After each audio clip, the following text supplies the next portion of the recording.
of promises kept. On the international front, President Trump making the surprise announcement today that he's going to pull American troops out of Syria. Now, remember, Donald Trump ran on a non-interventionist platform, and just this past March, he signaled that this is what he wanted. By the way, we're knocking the hell out of ISIS. We'll be coming out of Syria like very soon. Let the other people take care of it now. Very soon. Very soon, we're coming out.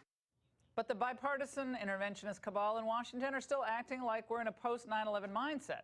Well, it's worth remembering. Obama ran against the Iraq War as a repudiation of the Bush Doctrine, remember? So why are military and intel leaders who worked or supported Obama saying this?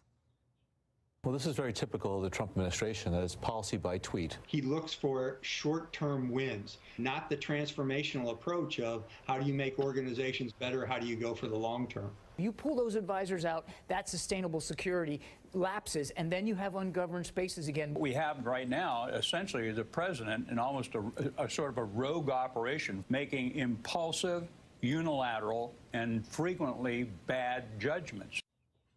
Joining me now are two men on opposite sides of this move. Jim Carafano, retired Army colonel and vice president of the Heritage Foundation, and Lieutenant Colonel Daniel Davis, senior fellow at the Defense Priorities, who received a Bronze Star for his service in Afghanistan. All right, Jim, you think this was a strategic error for pulling out now? So my question is, what does America receive as far as a tangible benefit from remaining behind in Syria 2000? Yeah, I don't know if we're on the opposite sides on this debate, because first of all, I don't know what side he's on. Then leave the studio. And I don't know what side. Wait, what are we doing here? Well, that's right. I don't know what. Live TV. I mean, no. Okay, I don't know. I've known Jim for a long time. I don't know what side I am on. You know what this is like? This is like somebody came and Roosevelt said, D-Day, what do you think, right? What's the plan?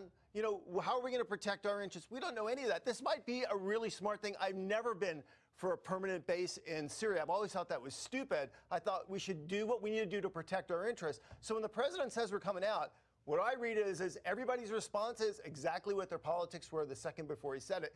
There's no analysis of what is the president actually going to do. So I think it's unfair at this point to go out and say, well, he's wrong. I mean, I think that's what Lindsey Graham said. I think is just completely irresponsible. But you think it's imprudent, correct? I don't know. I don't know if it's imprudent, because I don't know is what's our plan to protect our U.S. interests? How are we coming out? Because we do have concerns, right? We don't, for example, right? We probably wouldn't like Israel and Iran to have a war. Oh, that'd probably be bad. We probably wouldn't want Jordan and Iraq destabilized. So does that mean we always have to stay? No, absolutely it doesn't mean. I was never the guy that said the answer is a permanent U.S. footprint. Right, but every time, and Dan, you got to help me out, because every time we get into a situation in one of these places in the Middle East, we're told if we pull out, chaos will ensue. Right. Which means you can never pretty much leave. You have to stay because it's a situation that's it's kind of unstable. That's the nature of the game there. 17 years Afghanistan, 15 years in Iraq. 15 years. Obama was elected to get us out of Iraq, and Trump was elected in part by being the anti-Bush. Right. And the fact of the matter is the Middle East was chaotic before we got there. The Middle East is chaotic today, and it's going to be chaotic after we leave. It's worse. Is the Middle East worse? I disagree. Pre 9/11? Trump has made the Middle East better. Oh, Trump. I would argue that. I'm just absolutely saying, wouldn't argue that. 9/11 to, let's say, 2008. And ISIS comes. ISIS is born out of the instability in Iraq. We're still having insider attacks. I even hate calling them that, but our men are being murdered in Afghanistan. Another American soldier, Marine, reservist, murdered in Iraq for, or Afghanistan, excuse me, for what? But when Trump came in, when Trump came in, our troops there do not keep us safe over here. We have many ways to keep us safe here. Otherwise, you will never be able to leave ever. Right. But when Trump came into office, ISIS was still running amok in the Middle East. Well, he did when Trump came into office, there were over 1 million refugees that poured into Western Europe. None of that's happening today, and that's all due to Trump. Well, that's due to smart use of our military power, not we're going to fix this here, we're going to jump over here. I mean, when we have this situation, we were just talking about the border deal. You both know a lot about the border chaos right now. People at home, I think, sit and watch this going, wait a second, we love the Christians in Syria have been brutalized during this period of U.S. interventionism there.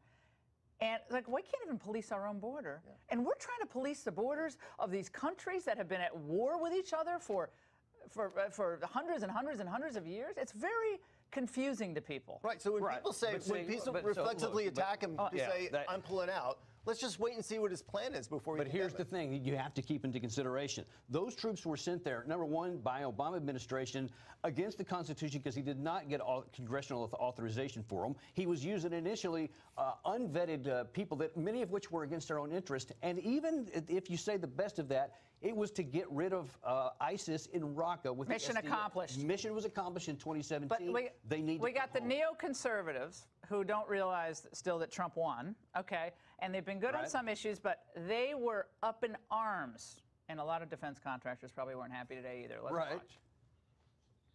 This decision by the president was against sound military advice.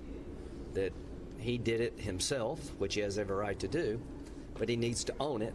Grave error that's going to have significant repercussions in the years and months to come. Honestly, this makes what Obama did in Iraq. It's replicating that, but in many ways, it's even worse. I've never seen a decision like this since I've been here in 12 years. Oh my God, people hear that. Okay, you guys are just kicking the can down the road. Another CR you voted on tonight. You're like saying this is the worst thing I've ever. You know, not $20 trillion in debt. How much money have we spent in Iraq, Afghanistan? You guys know combined? Oh, well, I mean, it's $45 billion just this year in Afghanistan alone. So you've got to see $6 trillion something total. Oh, it's trillions of dollars. Yeah, absolutely. How much has China spent in Iraq and Afghanistan? $1.50? I don't know, something like that. Not very, obviously not very much at all. I mean, they're watching us like we're going here, there, and everywhere. Yeah, they like it. Well. They love it when we pour money out there that does nothing for our interest. And here's the thing, we can keep ourselves safe. We don't need ground troops in Syria, because here's the thing. I can tell you from having served in Afghanistan and Iraq in similar missions like this, those small number of troops, the most things they do is actually defend themselves. They have very little ability to do anything, even on a tactical level, but certainly nothing on a strategic level. Our security will not be put in any threat by withdrawing those troops, because our security is not dependent on them right now. We're ceding Syria to Russia and Assad, though. Yeah, that's what they say. Yeah, but that's irrelevant. They already were there. They've been there before, and they're there afterwards. And we agree on this. I mean, that's irrelevant. Look, the Syria has been America's enemy in the Middle East since forever. It's never bothered us. It's not about Syria. It's keeping the problems in Syria from making everything worse. And as long as the president is planning to do that, we should all be fine with it. This is what National Review wrote today. The American military intervention in Syria represents one of the most successful, cost-effective military operations post-9/11 era. At a minimal cost, American lives. The ISIS caliphate has been reduced to rubble. Russian and Iranian ambitions in Syria have been checked, and the U.S. has gained valuable territorial leverage in negotiation for a permanent peace. But there's work left to be done. See, that's the one part I have issue with. This notion is we have to hold land, and where I completely disagree. We have to own land on the ground so we can help negotiate the political future of Syria. We don't give a damn about the political future of Syria. That is a misreading of U.S. national interest. We have to prevent Syria from becoming a bigger problem for us. And as if the president's got a plan to do that, we should support that. And we should start with where we are, which is look at what he's done the last 2 years. He's made the Middle East a better place. He's made Syria less of a problem. He gets no credit for that. And gets no credit for that. That's fair. He gets zero credit for that. But Adam Kinzinger is really unhappy, so we should change it. I'm sorry, but the interventionist thing brought us, in part, Barack Obama. I'm never going to forget that. All right, guys, thank you so much. No one else will have this conversation on TV tonight. No one. Up next, something very special.